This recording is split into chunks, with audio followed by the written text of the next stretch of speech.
Praise the lord. నేటి దిన వాగ్దానము. శోధన సహించువాడు ధన్యుడు, అతడు శోధనకు నిలిచిన వాడై ప్రభువు తన్ను ప్రేమించు వారికి వాగ్దానం చేసిన జీవ కిరీటము పొందును. యాకోబు 1వ అధ్యాయము 12వ వచనము. అయితే ఈ నెల ఎంతో కష్టాదాశయమైన యవ్వన దశ గురించి తెలుసుకోబోతున్నాం. గొప్ప శోధన వచ్చే వయసు ఇదే. ఇది పిల్లలు ఎంతో తొందరగా ప్రభావితమయ్యే దశ.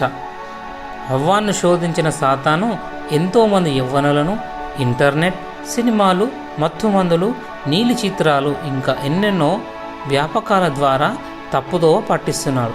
ఈ వయసులో ఉన్న వారంతా యోసేపు దానియేలు చేసినట్లు శోధన సమయంలో వద్దు అని చెప్పాలి. ఈ నెల సాతాను శోధనను ఎలా ఎదుర్కోవాలో చెబుతాను. తల్లిదండ్రులు, పిల్లలు కూడా దీనిని చదివి ధ్యానించి మీ జీవితంలో దీనిని పాటించాలి. నీవు తెలుసుకోవలసిన ముఖ్యమైన సంగతి ఏమంటే, దేవుడు ఎవరిని శోధించడు. శోధన దుష్టుల నుండే వస్తుంది.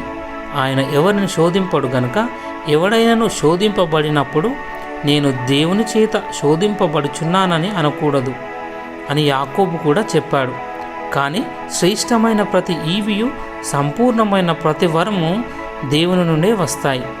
అపవాది తంత్రాలను ఎదుర్కోవాలంటే మనం దేవుడిచ్చే సర్వాంగ కవచం ధరించుచు ఆత్మీయ జీవితంలో ఎదగాలి.